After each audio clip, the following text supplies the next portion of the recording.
Good evening and welcome to another Torah class, Torah lesson of the week's portion. And this week we study the second portion of the book of Bamidbar, Numbers. And the name of the portion is Naso. I would like to share with you a few points from this week's portion. At the beginning of the portion, it's actually a continuation of last week. Last week, God commands Moshe to tell the family of Kehat to be counted.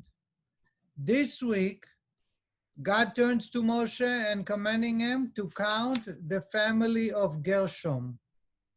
Immediately after he asked them to count the family of Merari. If you have the Chumash, the Gutnik Chumash, we are on page 876. We're starting on chapter 4, verse 21. I'm going to read the first line and then discuss a question that comes up.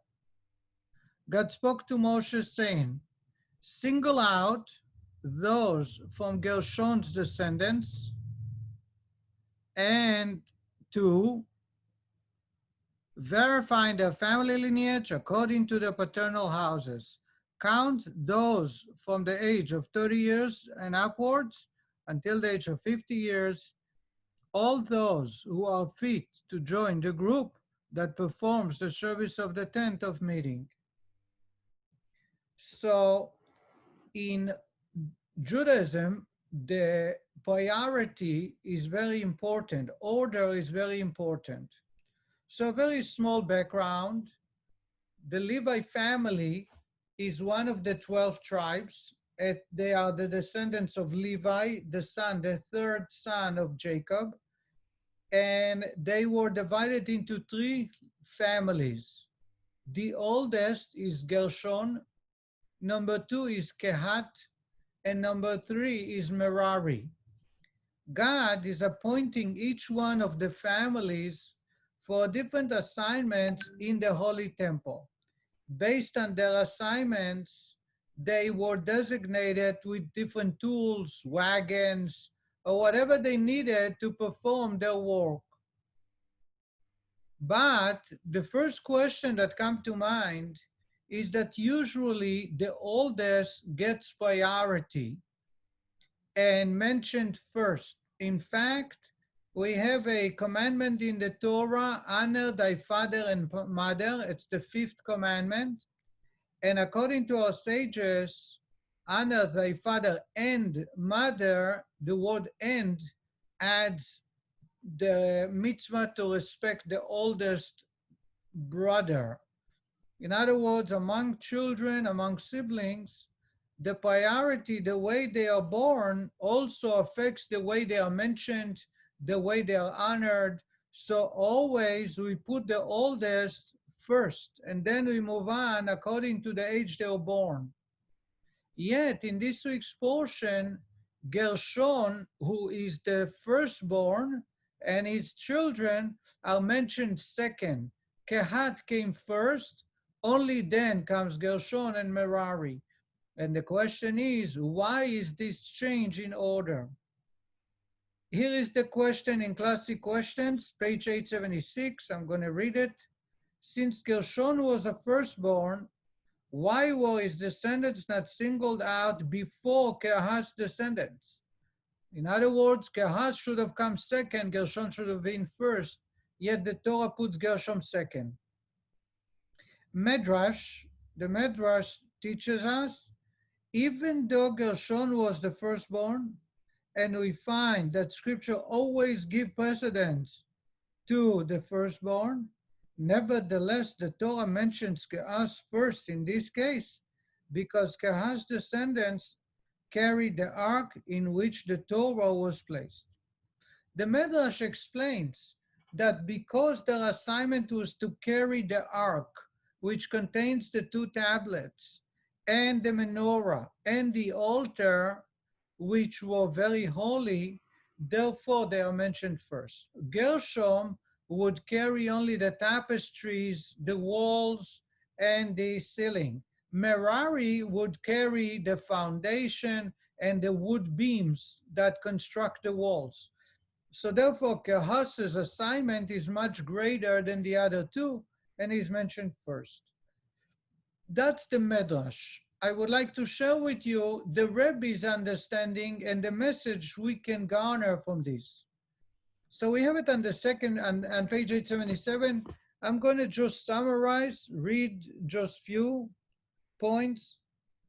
The Rebbe asked, to serve God, one must both turn away from evil and do good. But which of these steps is the most important and which must be prioritized? When we want to come closer to another person, we must clean ourselves, bathe ourselves, deodorant, we must look good, put a smile. There are things that we cleanse ourselves before, and then there are good things we do.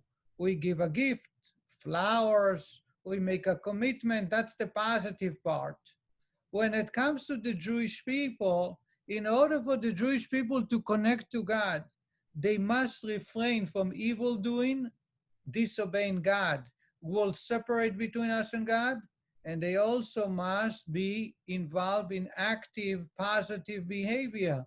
They must do what God is commanding us, celebrating holidays, showing respect to God, keeping kosher, Shabbat, holidays, etc.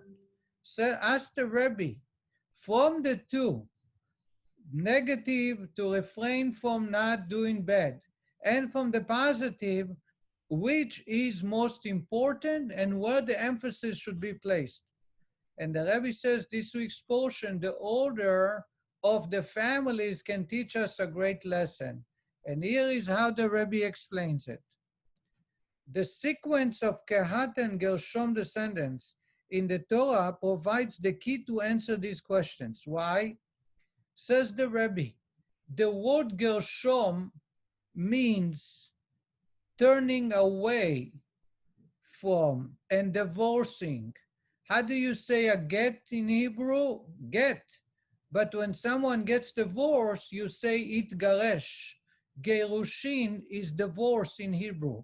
Gershom is the content, the meaning of the word Gershom or the name Gershom is to get divorced and separated, removed.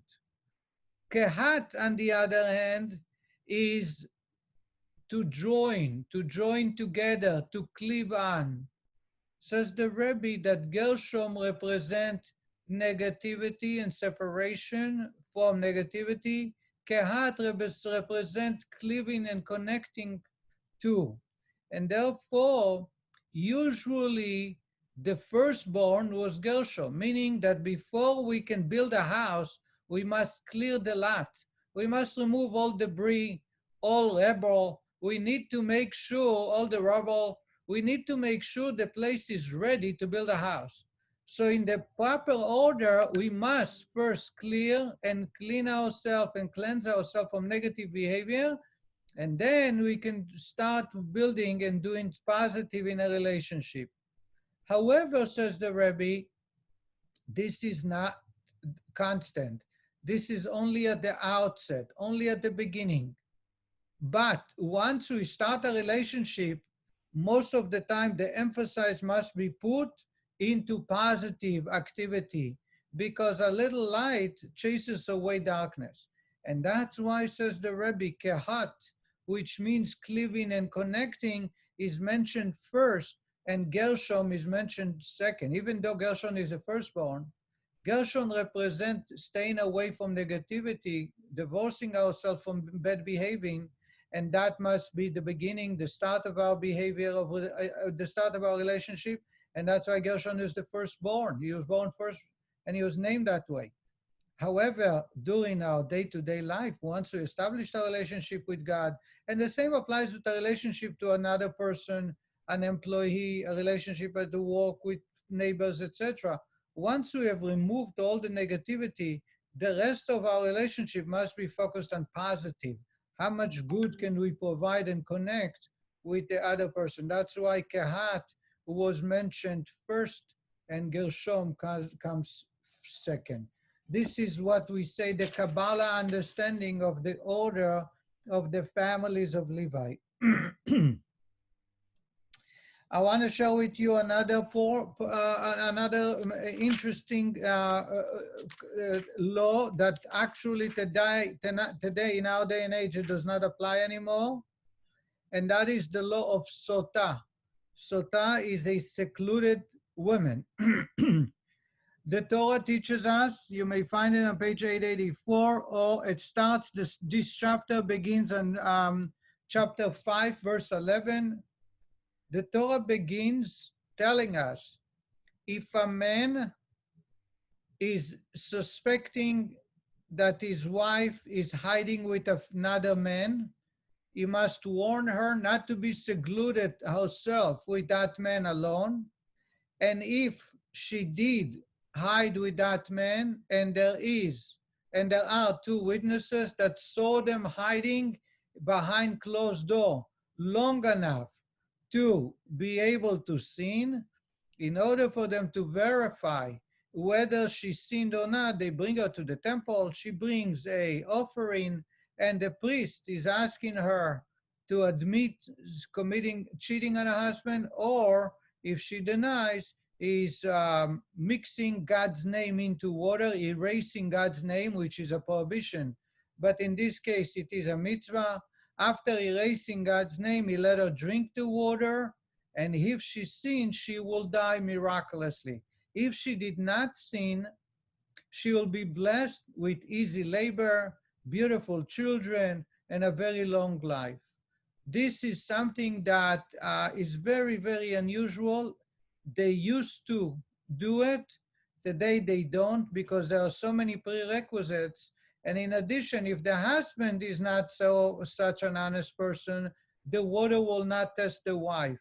So therefore, there were many cases where the wife did actually acted inappropriately. The water did not test, did not prove to do anything, not because the woman wasn't doing anything better, because the husband himself wasn't acting properly and therefore the water wouldn't test.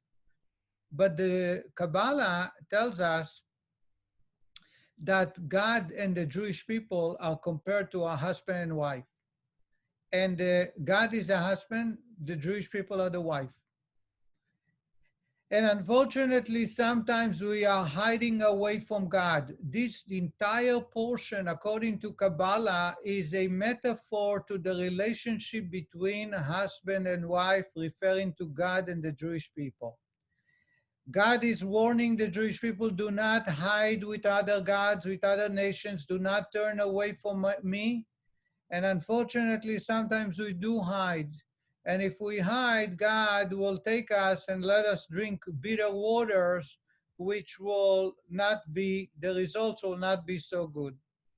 One of the points, there are many, many lessons to be learned from it, and perhaps I'll show it you one more lesson in a moment. But one of the points is that the Rebbe is asking, if we compare that to God, the relationship between God and the Jewish people, how is it possible to hide from God? After all, God is everywhere. No one can hide from God. Here is the question that the Rebbe is asking. God warned his wife, the Jewish people, not to be secluded with another man when he said the words, you should not have any other deities as long as I exist, which appears in the Ten Commandments. But how could one possibly become secluded from God, whose glory fills the entire earth? Says the Rebbe, the answer is by being arrogant. About the arrogant person, our sages taught, God says, he and I cannot dwell in the same place. In other words, arrogance conceals a person from God. It's the only misbehaving in which God said, I cannot dwell under the same roof with that person. And that's how a person can conceal himself from God. So there are many, many misbehaving. Some people are not honest. Some people don't keep Shabbat. Some people don't behave properly. But God is still around. Arrogance is the only way Well, God says, I am not going to be able to see that person and have any relationship because I am concealing myself from him. And that's why, says the Rebbe, if you read the story of the woman who was brought to the temple, the Sota that we're dealing with, the first thing she has to do is bring an offering to God.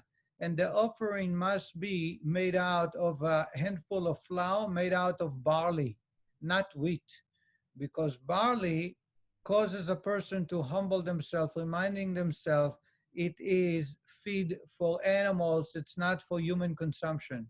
And that will help the person humble themselves, because arrogance in the cosmos, in the relationship between us, God and the Jewish people, arrogance is what caused a person to seclude himself and hide from the husband, from God.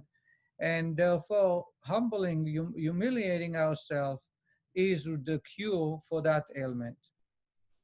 By the way, in this portion, in this entire section, there is one more very, very fundamental point that is worth mentioning, and that is the word sota, which is a secluded wife, the adulteress, secluded wives. It's the word is sota.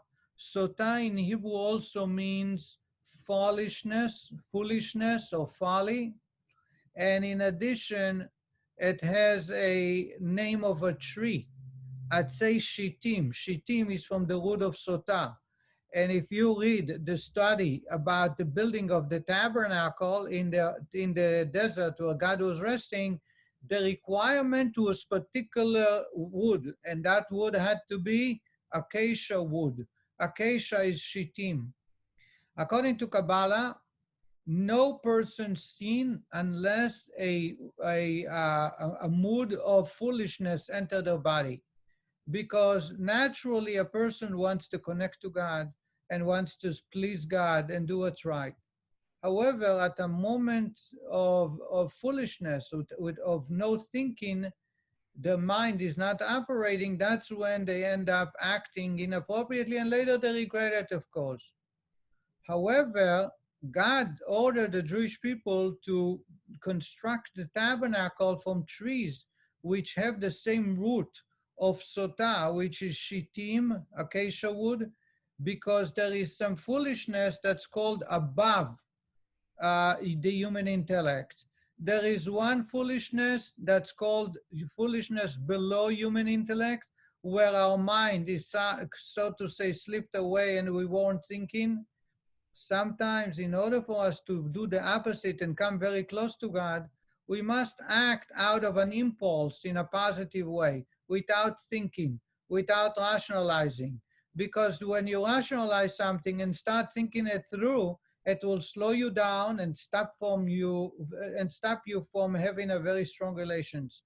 In a human relationship, I call it a love at first sight, where people cannot explain how it happens and why. But the fact is that that's what binds them, and they are connected forever. This is why the name for that woman who had acted inappropriately is called Sota, and that's why the temple was built out of wood, of trees that are named in the same root letters, Shittim, which Shin and Sin in Hebrew can be interchanged, because it is what connects and binds us to God and binds us with God very, very strongly. I want to move on to page 886, chapter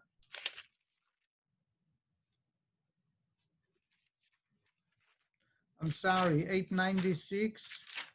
One more point. It is the conclusion, the dedication of the temple. And who is honored with dedicating the temple? The leaders. We call them the leaders of each tribe. There were 12 tribes, and those leaders were honored with dedicating the temple. But how did they dedicate the temple? They did it by bringing gifts to the temple. Here is the description, chapter 7, verse 1 in the text. It was the first of Nisan, the day that Moshe finished erecting the tabernacle. when he anointed it, sanctified it, along with all its utensils, together with the altar and all its utensils. The leaders of Israel, the heads of their paternal houses, brought their offerings. They were the leaders of the tribes. They were the ones who were present during the census.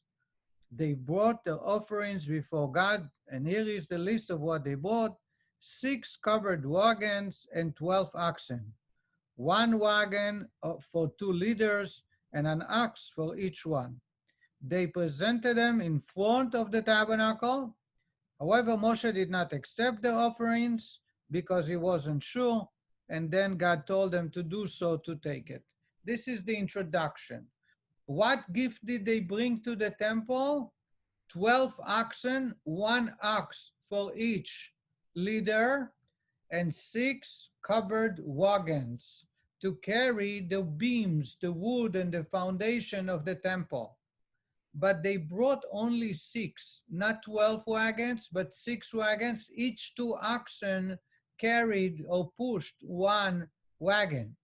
Each leader gave a half, and together they joined.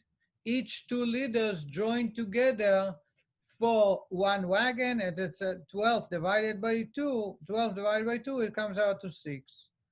The question that everybody's asking is, among other questions, we'll address another question soon, is why did they get so cheap and bring only 6 wagons, total of 6 wagons? What's wrong with each one bringing their own wagons? After all, they were very, very wealthy. Money was not a subject for them, and they could have bought by each one their own. Here is what the Medrash says. I'm reading on page 896. It is chapter 7, verse 3. The Medrash explains this. 6, he said, why did they bring a total of 6, each one a half, corresponding to the 6 days in which the world was created? 6 is very important. It represents the 6 days of the universe, of creation of the universe, and therefore they dedicated 6 in total for the days of the universe. 6 corresponding to the 6 orders of the Mishnah. The Mishnah is divided into 6 categories. There is different, the Mishnah is the oral teaching, the oral tradition. It's divided into 6 categories. 6 corresponding to the matriarchs, Sarah, Rivka, Rachel, Leah, Bilhah, and Zilpah. We have 6 matriarchs, and therefore there are 6 wagons representing each one of the matriarchs.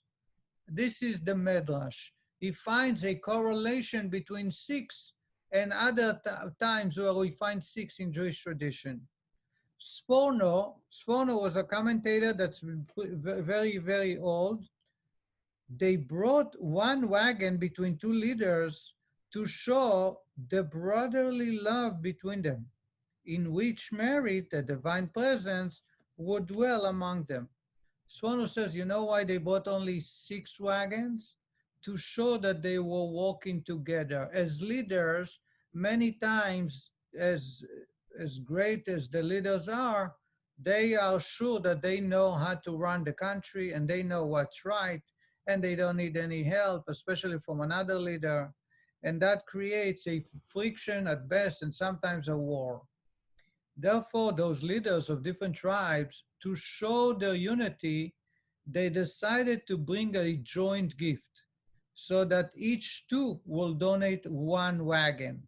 Symbolically, it's not because they couldn't afford, it's not because the temple didn't need more than 6, it's simply as they are gifting to God their dedication to the temple, they wanted to show with their gift that they are working together. The Lubavitch Rebbe is asking many questions. This is so far the Medrash and the Sforno. The Rebbe is asking many questions. Some of the questions the Rebbe is asking is, if they really want to show that they care and they walk together, what's wrong with bringing 1 wagon? It surely makes indication of greater unity, where you have 12 leaders joining together in 1 project. Yet we see that they brought in only 6 and not 1. Number 2, why did they show the unity in the wagons? What's wrong with the other parts of the temple that they dedicated, as we'll see in a moment? Over there, they each brought their own. We don't see that they're uniting with walking with other leaders. Therefore, the Rebbe goes on to explain something else to explain in order for us to understand. But I think it's important because it teaches us in our day-to-day life something very valuable. I'm going to share with you very briefly. The Rebbe said that when God dedicated the temple and assigned the Levite tribe the job of carrying the beams and the furniture and the tapestries while they travel, he did not enslave them, but rather he honored them. He gave them a great honor which no one else can do. And for that, they wouldn't give it away for any money in the world because they were chosen by God to carry the tabernacle. Therefore, the leaders wanted to assist with donating wagons that are enough, but still those who are designated to carry will have a very hard work. Those wagons were very, very tight. In other words, they accommodate the minimum they needed for carrying the beams. They needed to stack up, I believe, 5 stories, 5 layers, one on top of the other on each wagon, and doubling it, putting 2 on each side. And then a little bit of a shake, it will make it 4. So the Levite that was those that were entrusted in carrying and bringing and building would not have an easy time, but will have to work hard. Only then they can be proud to say that they are appointed by God. But if the leaders would give them all the wagons they need, then it would be not much of an effort put into their assignment, and they could not be very proud of what they were appointed for. And that's why they joined together, because they figured 6 would be the minimum that is needed and no more than that. And I think this is very important for us, realizing that God has put us in this universe for an assignment. In each one of our life, there is a temple. God gave us an assignment. Many people are looking for an easy cop out. Somebody else can do it. Why do I have to work so hard? And there are many, many other excuses we all use to try and live a very, very easy life. This lesson teaches us that actually sometimes the greater the effort, the greater the reward. The harder we work, and that's why the Mishnah teaches us that a person will benefit from 1 pound of grain that he planted and grew and watered than 9 pounds bought in the store. Because a person who did not grow and plant and plow and put seeds and water and protect and harvest will not benefit from it as much as someone who put all the efforts. Sometimes the efforts are not just part of the process, but is the process itself. And that's why when it comes to the temple, God, the leaders decided to give the minimum required so that there is still a lot of work on the part of the Levites, so they can say how proud they are in serving God at the temple. And I think this is the time that we have. I wish I can show it you a few more, but we're running out of time. I just want to remind you that Shabbat is tomorrow, I believe at 8:05. Yeah, am I correct? Let's see what time Shabbat is tomorrow. 8:05. Shabbat is over at 9:03. We will have a Zoom or live Facebook on Saturday night of Havdalah with the Steinmetz family. We will sing together at 9:15 p.m. You can go on Facebook Live or you can go on Zoom, same code. And I hope to see you in person sometime soon. Thank you very much. Thank you.